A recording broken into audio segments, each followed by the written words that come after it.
avec lui. Allez, c'est pas grave. On le réussira. Oula, ouais, nickel. Voilà.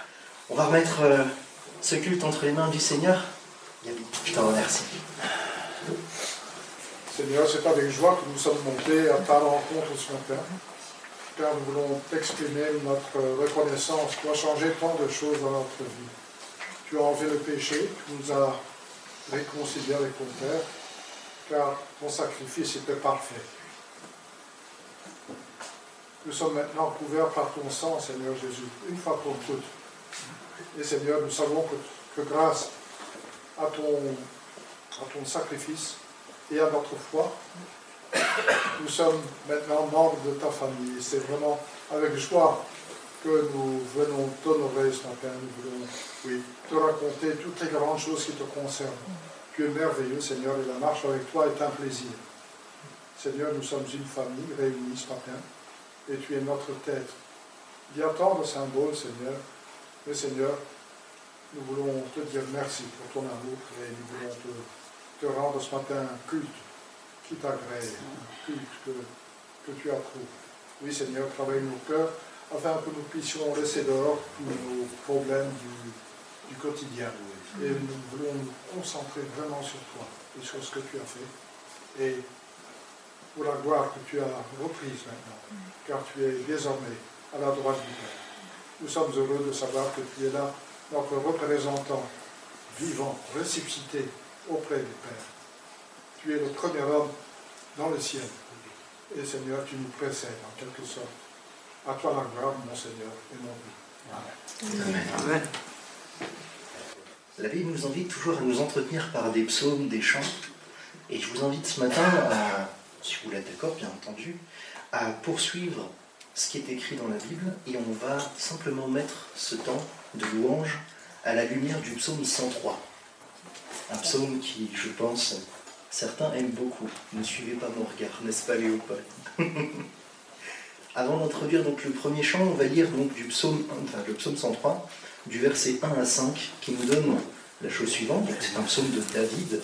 « Mon âme bénit l'Éternel, que tout ce qui est en moi bénisse son saint nom. Mon âme bénit l'Éternel et n'oublie aucun de ses bienfaits. C'est lui qui pardonne toutes tes iniquités, qui guérit toutes tes maladies. C'est lui qui délivre ta vie de la fosse, qui te couronne de bonté et de miséricorde. C'est lui qui rassasie de bien ta vieillesse, qui te fait rajeunir comme l'aigle. » Est-ce que tu peux afficher juste ce verset 5 dans la version Summer?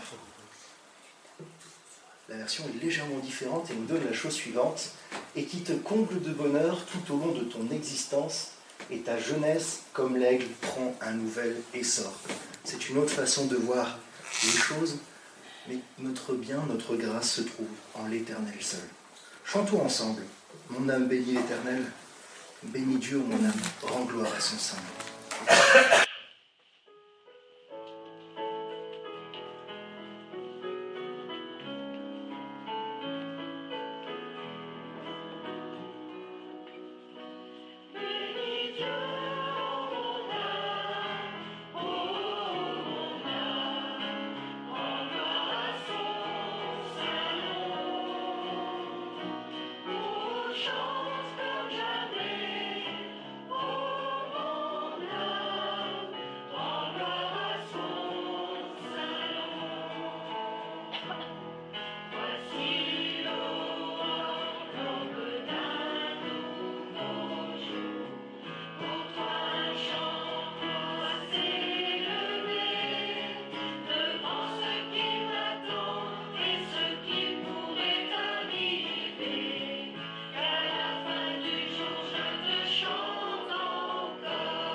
Continuons donc notre lecture du psaume 106. On va lire cette fois-ci du verset 6 à 12. 103, pardon, excuse-moi. L'Éternel fait justice, il fait droit à tous les opprimés. Il a manifesté ses voies à Moïse, ses œuvres aux enfants d'Israël. L'Éternel est miséricordieux et compatissant, lent à la colère et riche en bonté. Nous venons de le chanter. Il ne conteste pas sans cesse, il ne garde pas sa colère à toujours. Il ne nous traite pas selon nos péchés, il ne nous punit pas selon nos iniquités.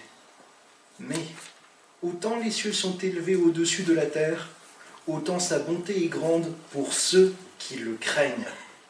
Autant l'Orient est éloigné de l'Occident, autant il éloigne de nous nos transgressions. C'est sa majesté qui nous éblouit. Me voici confondu par ta majesté, couvert par ta grâce illimitée. Je vous invite à le proclamer et à le chanter. Majesté.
Poursuivons.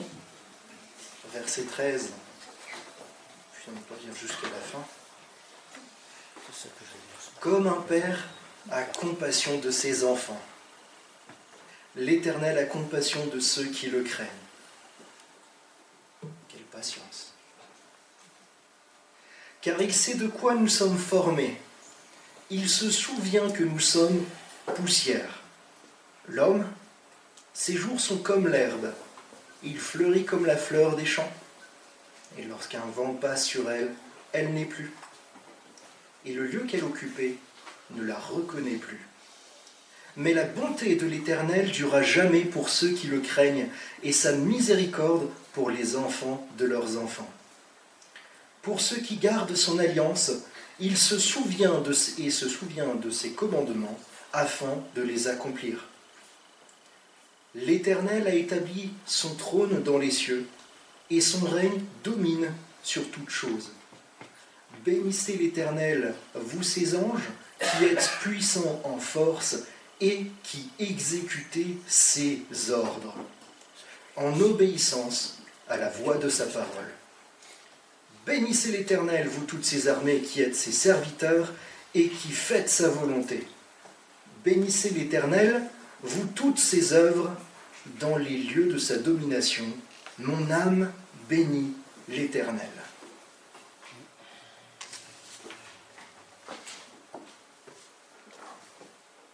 La question que j'aimerais vous poser, c'est: êtes-vous prêt à proclamer maintenant et à jamais l'amour de Dieu qui de loin surpasse ce qu'en peut dire un cœur humain?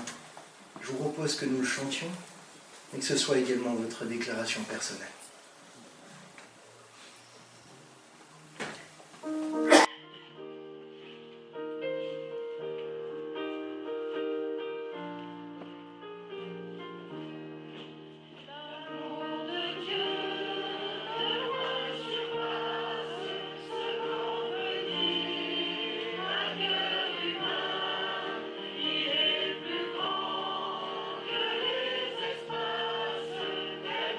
La vie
invite à élever vos voix différemment par la prière. Je vous laisse un peu de temps avant d'enclencher le prochain chant.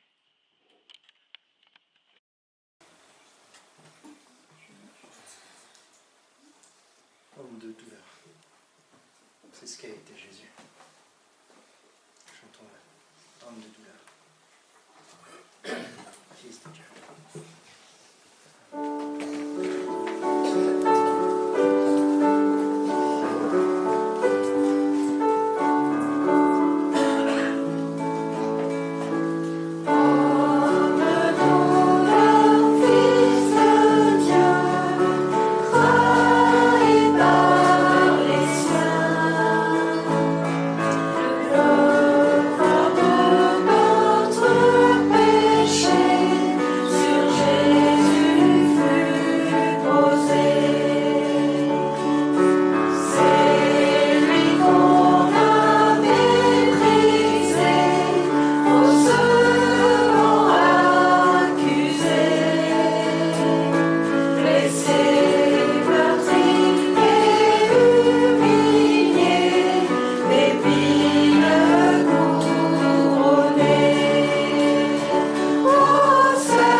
Nous sommes à la phase du milieu, le partage de la scène. Alors j'ai dû faire un choix, encore une fois, sur un texte. Et ce matin, encore en me levant, vous voyez, l'esprit est toujours en plein travail. Je me suis dit, la parole de Dieu, est-ce que cette parole qu'il nous a laissée, est-ce qu'elle est là pour flatter notre ego? Est-ce qu'elle est là pour nous caresser dans le sens du poil? Je pense qu'il n'y a pas beaucoup de mains qui vont se lever si je dis est-ce que vous êtes d'accord à ce que la parole de Dieu vous brosse? Voilà, vous êtes les plus beaux, vous êtes les plus gentils, vous êtes formidables, vous êtes merveilleux. Et quand on lit certains textes, certains passages, et notamment 1 Corinthiens chapitre 11, versets 17 à 34, on se rend compte que l'Église, parfois, a besoin d'entendre ce que le Seigneur a à dire. Et là, l'apôtre Paul, poussé par le Saint-Esprit, dira, en faisant cette recommandation, ce que je ne loue pas, c'est que vous vous assemblez non pour devenir meilleur, mais pour devenir pire. C'est terrible. C'est terrible. S'assembler, donc en assemblée, dans la communion fraternelle, et là, dans cette assemblée, l'apôtre Paul, poussé par l'Esprit, a des choses à dire. Le Saint-Esprit avait des choses à dire par rapport à l'état du cœur. Aussi, il condamnait des faits. D'abord, il dit « J'apprends que lorsque vous vous réunissez en assemblée, il y a parmi vous des divisions. » Je ne pense pas que le Saint-Esprit se soit trompé quand il a écrit ces choses. Lorsque vous vous réunissez, ce n'est pas pour manger le repas du Seigneur. Lorsque vous vous réunissez pour le repas, attendez-vous les uns les autres. Il y en a qui y arrivaient, ils mangeaient tout de suite, vite fait, bien fait.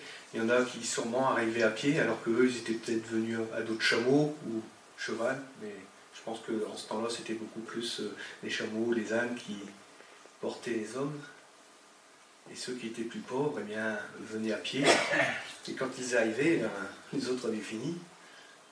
Chacun pour soi, et Dieu pour tous. Est-ce que c'est cela, la communion fraternelle? Alors je ne dis pas que ce matin, c'est le cas pour l'église de Petite Sainte. Mais cette parole devrait nous faire réfléchir pour surtout prendre un sens de ne pas galvauder le repas du Seigneur, en le considérant trop proche d'un repas ordinaire. Il nous est dit, certaines personnes avaient beaucoup à manger, alors que d'autres n'avaient rien. L'indigence a traversé les âges. Eh oui. Comme Jésus l'a dit à un moment, mais c'était pour un autre contexte, les pauvres, vous en aurez toujours avec vous. Des indigents, des gens qui vivent souvent un peu en marge de société ou qui n'ont pas grand-chose. Mais l'amour fraternel nous apprend à partager ce que le Seigneur nous donne. Alors, remarquez l'emploi du mot « assembler » dans le verset 18. « Lorsque vous vous réunissez en assemblée », et là, l'assemblée, c'est dans la composante spirituelle, il s'agit du corps de Christ. Ceux qui ont placé leur foi et leur destinée en Christ. Ce repas est bien plus qu'un repas de communion fraternelle, c'est aussi un devoir de mémoire. Comme Jésus l'a dit, faites ceci en mémoire de moi. L'assemblée, c'est celle qui a tourné ses yeux vers le Seigneur Jésus. C'est celle qui s'est détournée des idoles de ce monde. C'est celle qui met sa confiance en Jésus seul. Mais c'est aussi celle qui a mis sa confiance dans le pardon de ses péchés en Jésus. Et aussi pour l'espérance de la vie éternelle. Ce sont des chrétiens, vous et moi, qui participent au repas du Seigneur. Donc, ce sont les croyants qui sont assemblés. Alors ce matin, je ne connais pas le cœur de chacun de vous. Dieu seul connaît chacun de nos cœurs, chacune de nos vies. Comme je l'ai dit au préalable, la parole de Dieu n'est pas là pour nous brosser dans le bon sens du poil. Parfois, elle a besoin de nous reprendre. Alors je ne sais pas si dans ta vie, aujourd'hui, et je ne veux pas prendre ce temps de partage comme, on va dire, un gourdin pour taper sur qui que ce soit, mais simplement laisser la parole de Dieu nous parler. Se placer devant le Seigneur, juste avant de prendre ce pain et ce vin. Dire, Seigneur, qu'est-ce qu'il y a dans ma vie qui peut encore aujourd'hui te déplaire? Qu'est-ce qu'il y a encore dans ma vie qui m'empêche d'être pleinement, à 100%, en communion, peut-être avec des frères?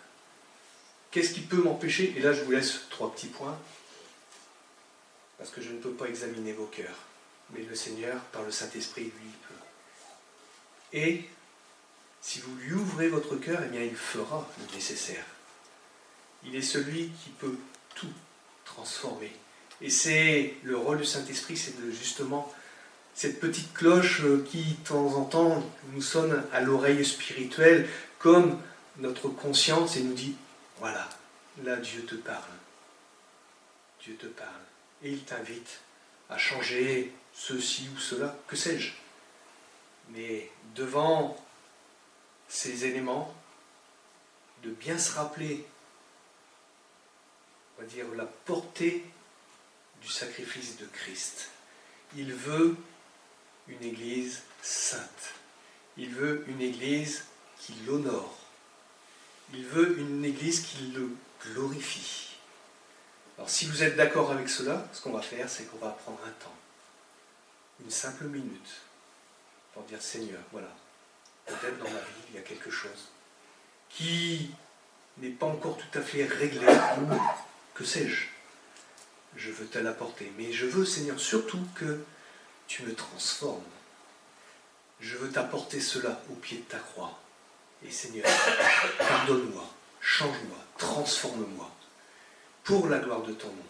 Et aussi pour que la communion que nous avons ce matin soit non pas une communion de fait, c'est-à-dire fictive, mais une réelle communion dans l'amour fraternel. De savoir pouvoir se regarder les uns les autres et presque se déclarer, je t'aime mon frère, je t'aime ma sœur. Mais celui qui nous a le plus aimé, c'est Jésus-Christ. Lui, il est allé jusqu'au bout, pour toi, pour moi. Alors on va incliner nos fronts et on va prier ensemble.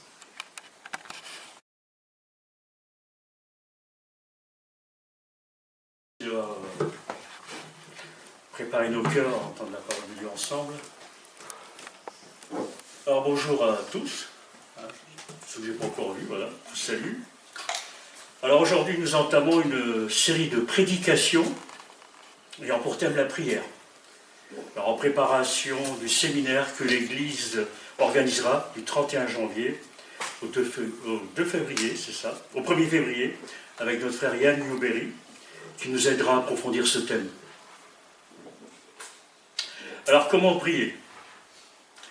Cette question, plus d'un chrétien se l'est posée depuis des siècles. Alors les premiers à s'interroger ont été les disciples qui ont demandé à Jésus « Apprends-nous à prier ». Alors pour ma part, ce matin, il m'a semblé logique de démarrer cette série en réfléchissant ensemble sur ce qu'on appelle le Notre Père, ou l'oraison dominicale. Je ne ferai pas toute la prière, j'en ferai qu'une partie. Alors on verra par la suite si je peux la faire, je la continue, on verra bien.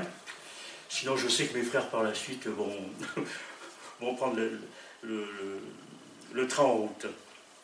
Alors cette prière de notre Père est le seul exemple de prière donné par Jésus dans l'Évangile. C'est donc un texte essentiel et unique pour nous. Il s'agit bien sûr de la prière la plus répandue parmi les chrétiens de tous les temps.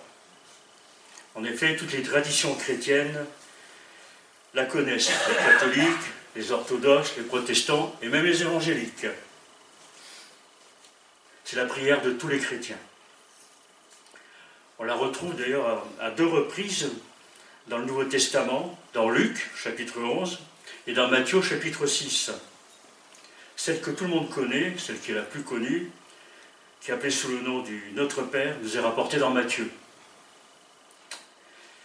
Alors cette prière s'inscrit dans ce qu'on a coutume d'appeler le Sermon sur la montagne, du chapitre 5 au chapitre 7 de l'évangile de Matthieu.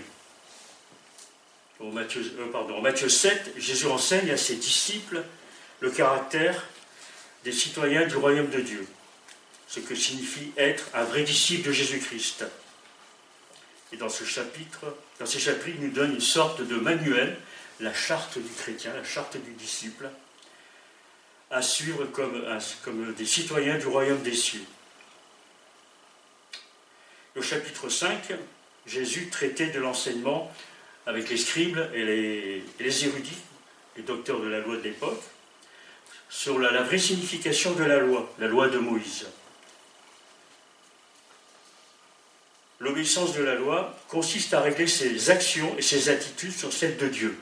Et Jésus leur dira, « Votre Père céleste est parfait, soyez donc parfaits comme lui. » Et souvent, ce sens dit, « Moi, je vous dis. » Au chapitre 7, il parle des relations avec les autres. « Faites pour les autres tout ce que vous voudriez qu'ils fassent pour vous. » C'est là tout l'enseignement de la loi et des prophètes. Il est également aussi question dans ce chapitre de 2 styles de vie qui déterminent l'existence humaine. L'une mène à la perdition et l'autre au salut.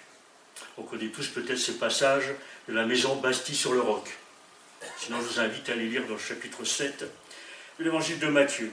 Et chapitre 6, qui nous intéresse, met l'accent sur la vision traditionnelle des juifs religieux, sur leur manière de vivre leur relation avec Dieu, en pratiquant l'aumône, la prière et le jeûne.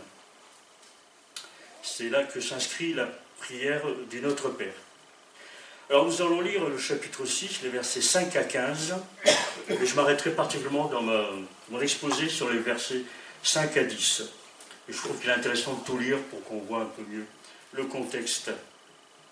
Alors Matthieu 6, versets 5 à 15. Voilà. Lorsque vous priez, ne soyez pas comme les hypocrites. Ah, j'ai pris la version seconde. Ça, c'est bien. Lorsque vous priez, ne soyez pas comme les hypocrites qui aiment à prier debout dans les synagogues et au coin des rues pour être vus des hommes. Je vous le dis en vérité, ils ont leur récompense. Mais quand tu pries, entre dans ta chambre, ferme ta porte et prie ton Père qui est là dans le secret. Et ton Père qui voit dans le secret te le rendra. En priant, ne multipliez pas de vaines paroles comme les païens, qui s'imaginent qu'à force de paroles, ils seront exaucés. Ne leur ressemblez pas, car votre Père sait de quoi vous avez besoin avant que vous le lui demandiez. Voici donc comment vous devrez prier.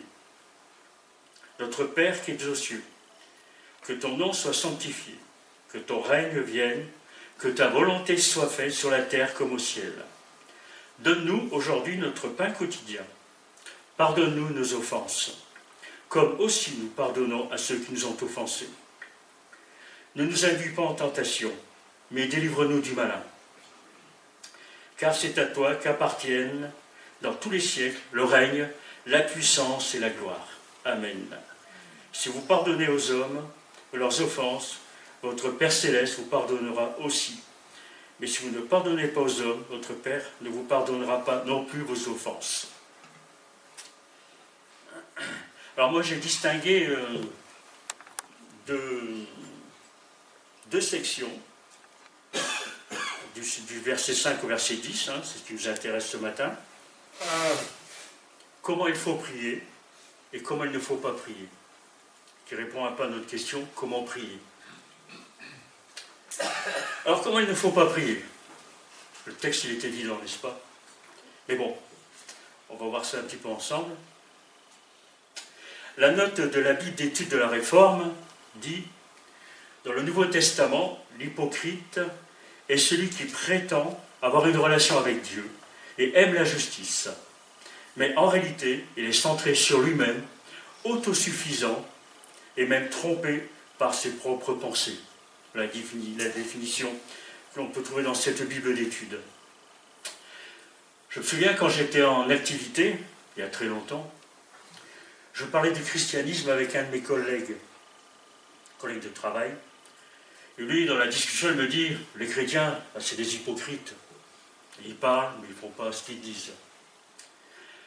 Alors bien sûr, je lui dis, est-ce que tu penses que Dieu va laisser les hypocrites entrer dans son paradis? Et il a fait simplement appel à son bon sens. Si Dieu est Dieu, il m'a répondu sans hésiter, ben non. La conclusion va aller de soi. Alors Jésus ne reproche pas aux gens de prier debout, c'est ce qu'il dit au verset 5, parce que la position courante de la prière juive à l'époque était de se tenir debout, bras et visage levés vers le ciel et les yeux ouverts. Donc ils priaient comme ça. Voilà. Je ne sais pas si vous avez vu ça dans les synagogues, souvent, ils prient comme ça. Voilà. Ce n'est pas nos habitudes dans le monde chrétien, mais en général, ça se passait comme ça. Mais Jésus, ce qu'il met surtout en exergue, il met l'hypocrisie de leur pratique. Tout est affaire de théâtre religieux et d'exhibitionnisme. Alors c'était TikTok avant l'heure. C'est le genre de prière qui n'a d'autre but que de faire étalage de sa ferveur. Alors, dans une telle prière, on fait mine de s'adresser à Dieu, non pour qu'il entende, mais pour que les autres m'entendent. Dieu n'écoute pas, et pour cause, ce n'est pas à lui qu'on s'adresse au public, n'est-ce pas? Donc Dieu n'entend pas et Dieu n'écoute pas.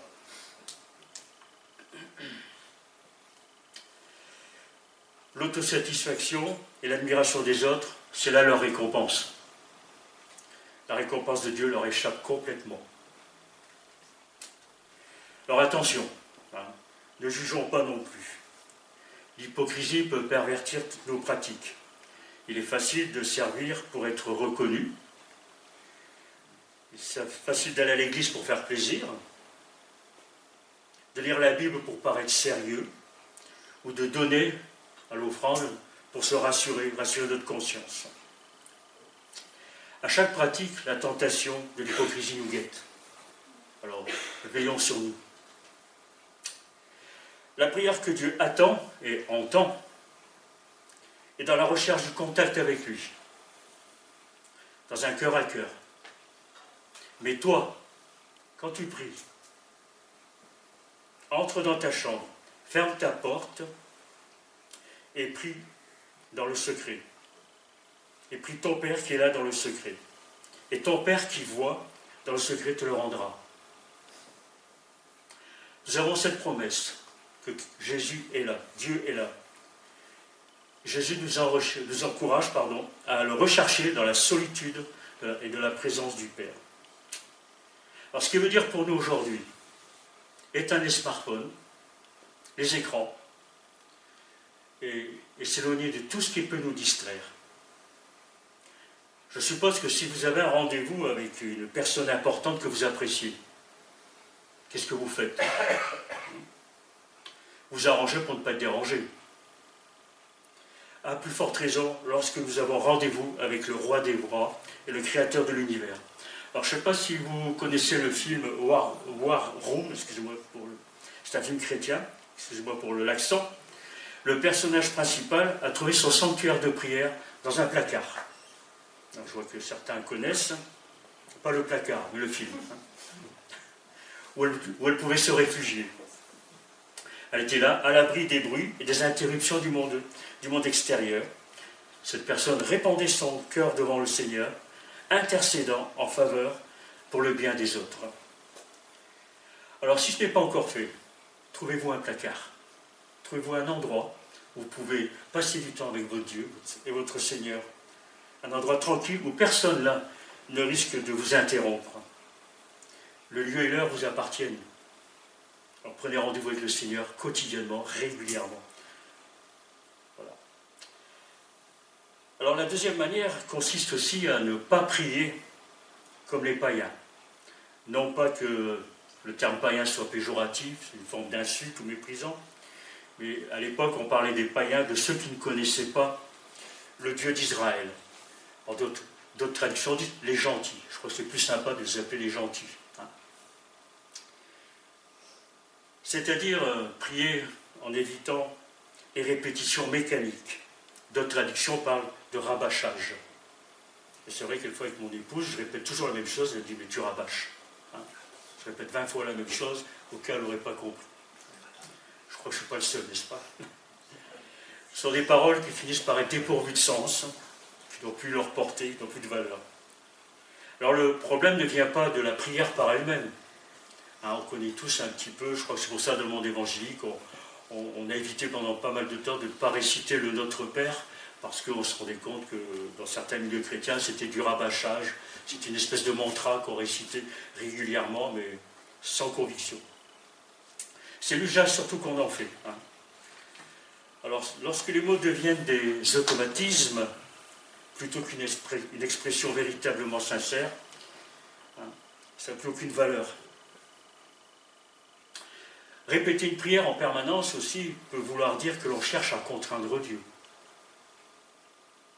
Contraindre Dieu à répondre selon nos désirs.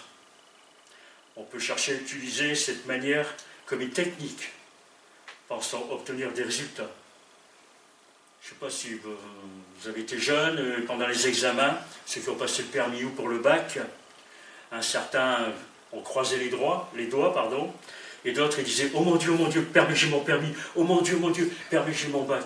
Ils répétaient toute la journée en espérant que ça marche. À force de répétition, on se dit « ça va certainement marcher ». Alors cette forme de prière ressemble plus à des invocations de type formule magique qu'à une réelle prière.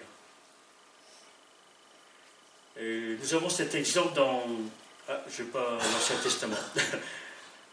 Cet exemple dans le livre des Rois, chapitre 18, vous connaissez peut-être l'histoire, quand Élie est confronté au prophète de Baal. Donc ils ont pris un taureau, qu'ils ont mis sur un autel, donc voilà.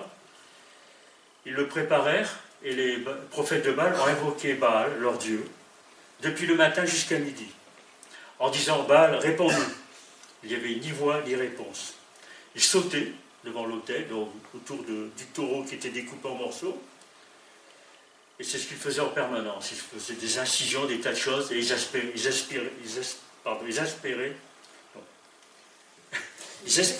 que Baal leur réponde.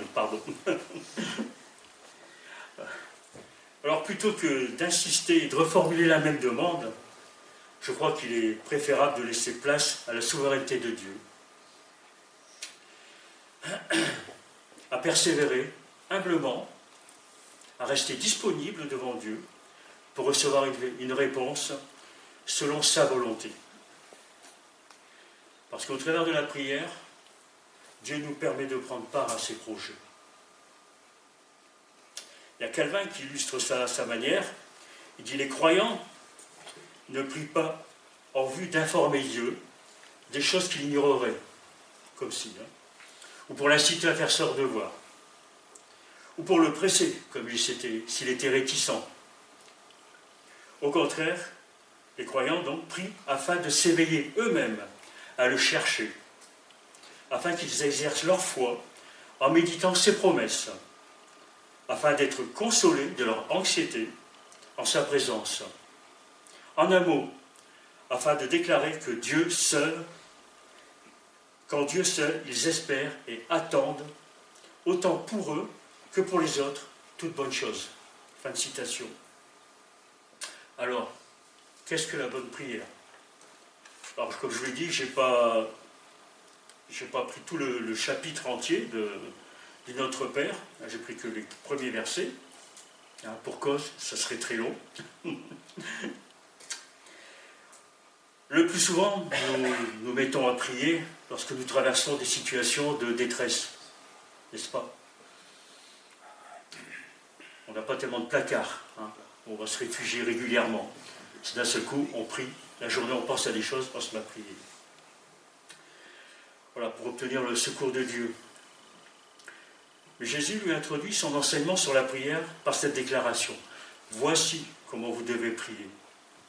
Et là, il met en contraste la prière de l'hypocrite et du païen gentil. Elle n'est pas une formule à réciter mécaniquement, mais un modèle. C'est un modèle qui a été donné. Un canevas qui est simple, qui est très bref, et pourtant suffisamment complet. Ce n'est pas une formule à réciter. Elle est destinée à nous apprendre à prier convenablement et comment nous adresser à notre Père. Alors quand nous prions notre Père, si nous commençons à dire notre Père, nous reconnaissons quoi? Notre filiation avec Dieu. Alors j'ai quelques versets là, à vous citer là, de mémoire, que j'ai noté sur mon papier, que vous connaissez certainement. Dans la première épître de Jean, il dit « Quiconque croit que Jésus est le Christ est né de Dieu ». Paul, aux Galates, nous dira « Vous êtes tous fils de Dieu par la foi en Jésus-Christ ». Et la première évangile de Jean nous dit, l'évangile de Jean nous dit qu'à tous ceux qui l'ont reçu, il a donné le pouvoir de devenir enfants de Dieu. Donc, comme vous avez été rappelé ce matin, vous avez été invités à recevoir Christ dans sa vie, à se tourner vers Dieu en Jésus-Christ. Et c'est à partir de là seulement que l'on devient des enfants de Dieu. Alors réciter le Notre Père quand on ne connaît pas Dieu, quand on n'est pas enfant de Dieu, c'est une prière païenne, sans fondement. Alors dans un monde qui cherche désespérément des repères et une identité, nous, enfants de Dieu, nous savons à qui nous appartenons. Notre Père est aux cieux. Il n'est pas comme nos pères terrestres, avec leurs limites et leurs fragilités. Le psaume 27, au verset 10, nous dit « Si mon père et ma mère m'abandonnent, l'Éternel me recueillera. » C'est très joli. Il connaît toutes choses, notre Père. Il veut notre bien.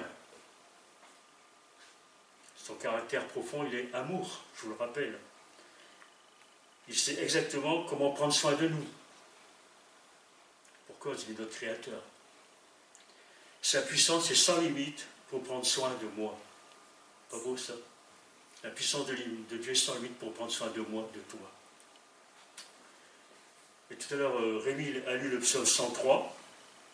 Et comme un père est rempli de tendresse pour ses enfants, l'Éternel est plein de tendresse en faveur de ceux qui le craignent.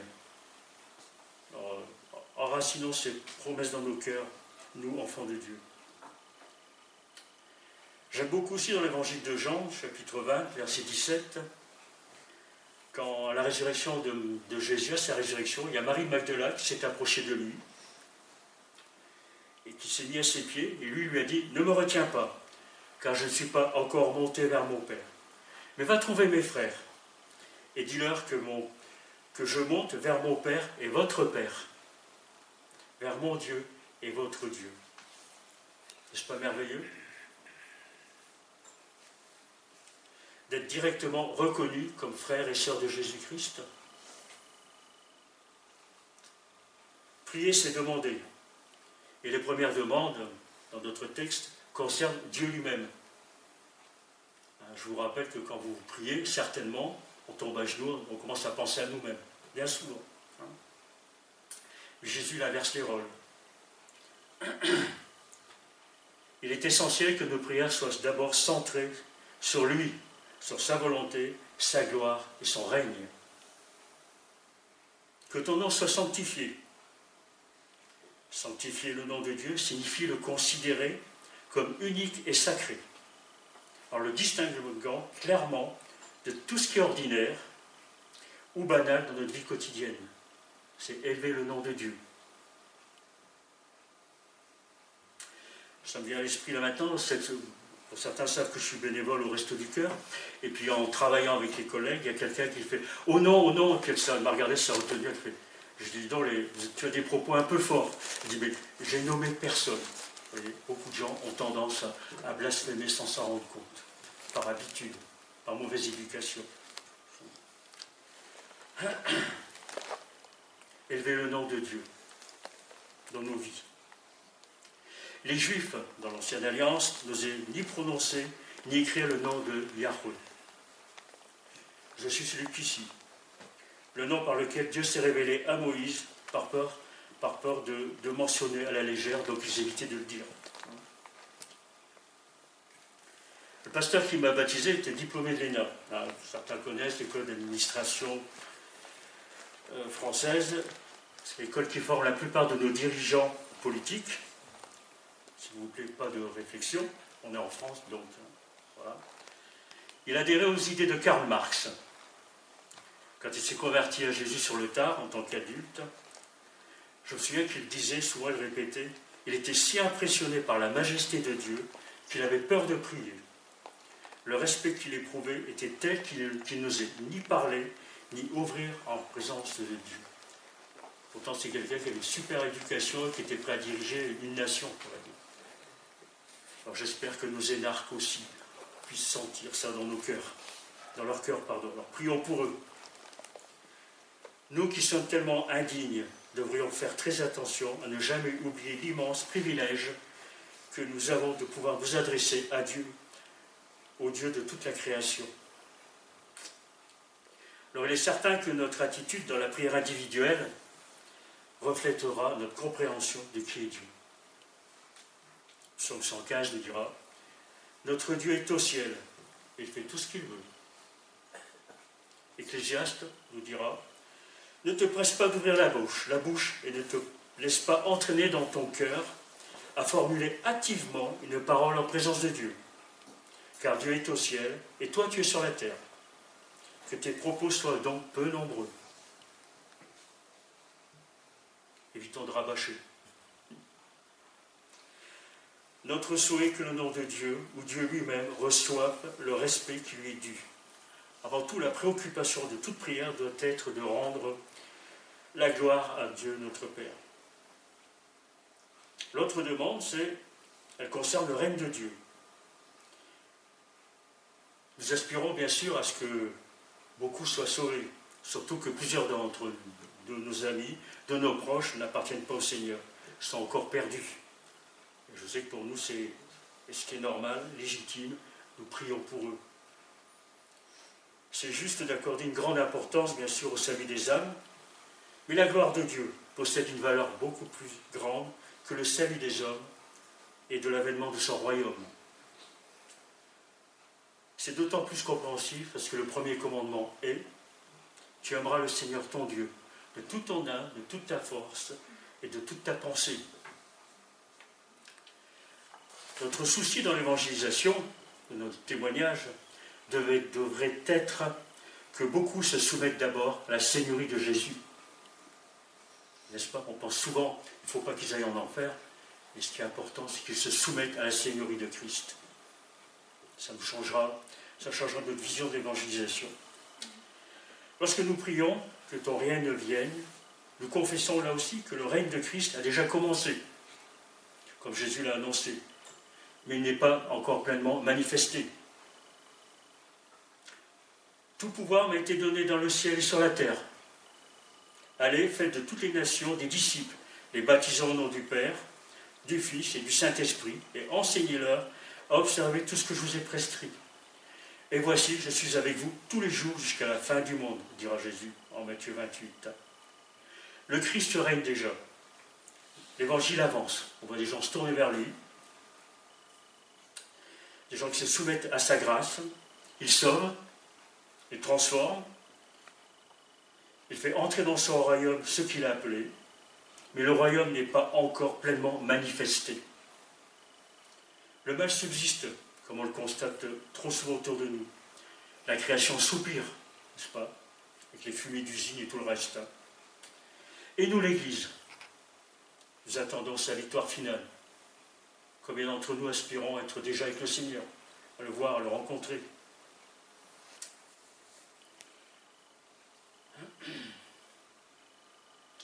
C'est pourquoi, pardon, excusez-moi, mais son règne atteindra sa pleine manifestation lorsqu'il triomphera, délibérera et excusez-moi, je vais un peu vite, mais son règne atteindra sa pleine manifestation que lorsqu'il triomphera définitivement du royaume des ténèbres à son retour. Le Dieu de paix écrasera bientôt Satan, l'usurpateur, sous vos pieds. Telle est la promesse. Voici pourquoi nous voulons prier pour que le règne de Dieu s'étende dans le monde, mais aussi dans nos propres vies. Le règne de Dieu s'établit de lui-même dans le monde, et sans le secours de nos prières. Mais nous demandons qu'il s'établisse aussi en nous. Que faut-il pour que le règne de Dieu s'établisse en nous? C'est Luther qui pose cette question. Il faut que le Père Céleste nous donne son Saint-Esprit pour croire, par sa grâce, à sa parole, et pour vivre saintement dans le temps et dans l'éternité. Citation de Luther. Cette demande donc que son règne vienne est à la fois un appel missionnaire, d'aller faire des disciples, une prière pour notre sanctification. Seigneur, j'ai besoin de te ressembler davantage, j'ai besoin que ta volonté s'accomplisse. C'est un cri aussi d'espérance dans l'attente du retour du roi. Apocalypse 22 dit, oui, je viens bientôt. Amen. Viens, Seigneur Jésus. Que ta volonté soit faite sur terre comme au ciel. Le règne de Dieu et sa volonté vont de pair. L'un ne va pas sans l'autre. Au ciel, rien ne s'oppose à sa volonté. Et Rémi l'a lu tout à l'heure. C'est du verset... oui, c'est ça, oui. Psaume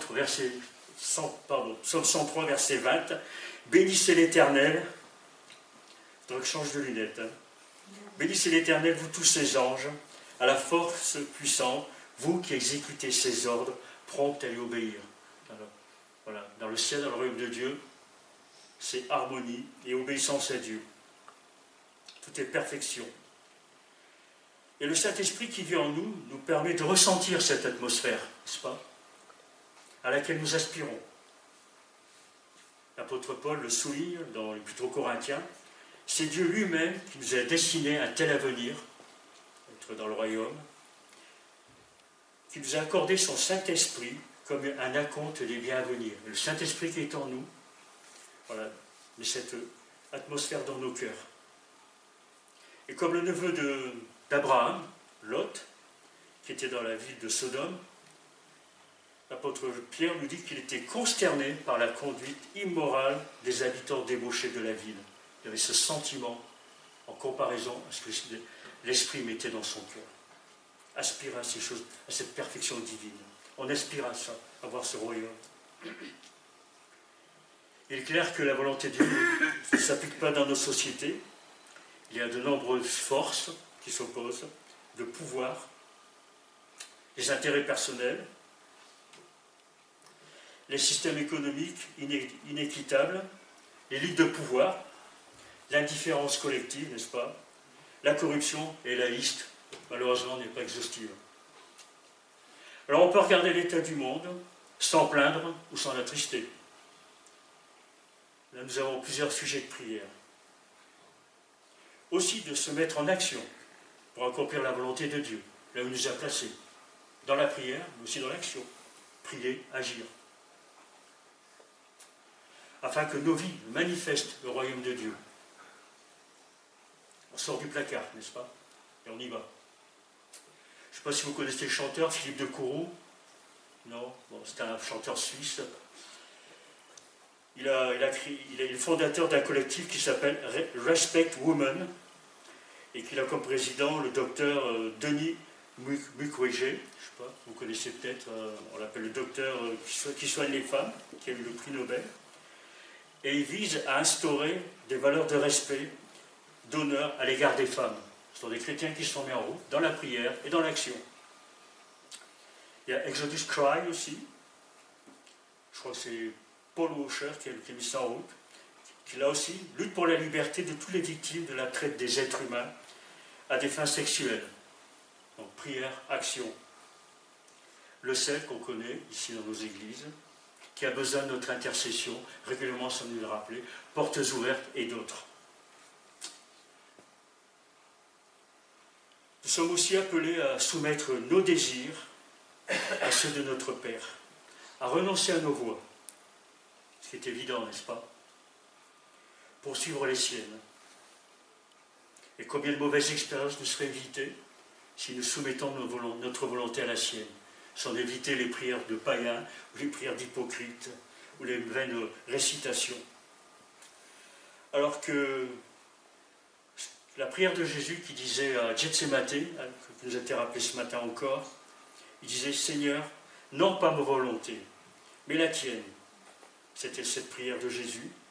Alors qu'elle puisse cette prière résonner en nous, dans notre quotidien. La prière, c'est la respiration du chrétien, avec raison. Mais, en conclusion, que demandons-nous dans nos prières? Quelle est notre attitude? Quelles sont nos priorités? Son royaume ou le nôtre? Voilà, nous allons terminer par un chant qui s'appelle « Libre de nos chaînes », qui exprime un peu ce que j'ai essayé d'exposer. Alors, merci pour votre écoute.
Alors cette semaine, venez respirer avec nous mercredi soir. C'est bien ce que tu as dit, hein? Oui, oui. Bon, alors venez respirer avec nous mercredi soir, 19h30 ici, rencontre de prière.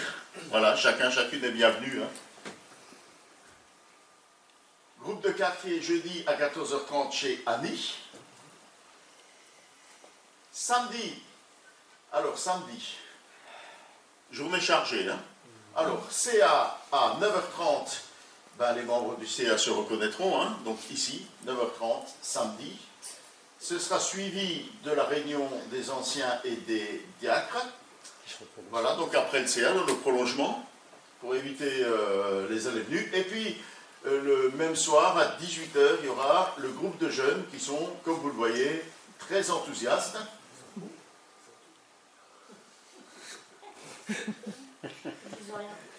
Ouais. Bon, d'accord. On les entend pas beaucoup. Voilà. Et donc, comme chaque dimanche matin, le dimanche prochain, vous serez invité à partir de 9h20 à venir respirer ou respirer à un moment différent.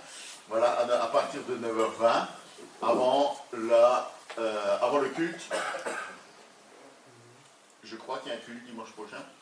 Ah oui, il y a un culte avec un stand Onésime, donc stand de Noël, hein, pour les ouvrages de Noël, si vous voulez faire des achats, des cadeaux ou quoi, c'est le moment. Si vous avez des choses que vous souhaitez voir à ce moment-là, n'hésitez pas à le faire savoir, hein, qu'on puisse l'amener. Et donc, voilà, c'est la période des stands. Hein. On a Paul qui n'est pas là, Ruth qui n'est pas là, et d'autres hein, qui sont sur les divers stands, dans les diverses églises, hein, puisque, Onésime essaye de servir les églises jusqu'à Berck, hein, et Saint-Omer, et voilà, hein, de l'intérieur, Hasbrook, voilà. Hein. Donc, voilà, le champ d'influence d'Onésime est assez étendu, hein, et je m'en réjouis. Voilà, que des bons livres, et donc il y aura le culte, hein, évidemment, dimanche prochain. Dans vos agendas, 14 décembre, nous aurons ici notre fête de Noël. Alors cette fête de Noël, elle va démarrer, c'est un dimanche de fête, hein, donc par le culte. Sera suivi par un repas, je pense festif. Hein. Nathalie n'est pas là, mais elle nous donnera les consignes. Et à 15h, nous aurons notre fête de Noël qui sera sans doute suivie d'un goûter. Voilà. La fête de Noël, c'est l'occasion d'inviter hein, la famille, les amis, à entendre ce message du don d'un sauveur. À Noël, c'est la venue du sauveur dans le monde. On veut continuer à le dire, hein, contrairement à ce que vous disent vos catalogues publicitaires hein, de Carrefour et de Auchan, voilà, ou de Conforama. C'est un gag avec mon fils. Alors, Rémi a un an de plus. Tiens. Mathilde aussi. C'est un grand garçon maintenant. Il a bouché l'église encore. Il est bien sage. Voilà, donc joyeux anniversaire. Voilà. Et voilà. Et est-ce qu'il y a d'autres nouvelles? Petite annonce. Ouais, vas-y. Francis n'est pas là. Nous avons eu. Ouais. Si j'ai pas trop de chants comme fraîche rosée ou autre, ça devrait aller. On va se quitter avec encore une fois une proclamation. Que la grâce de Dieu soit sur toi. Dites-le, répétez-le-vous toute cette semaine, mais aussi surtout pour vos proches, comme a été indiqué. Priez pour chacun.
dimanche à tous. Allez en paix, dans la joie et dans l'amour. Que le Seigneur vous bénisse.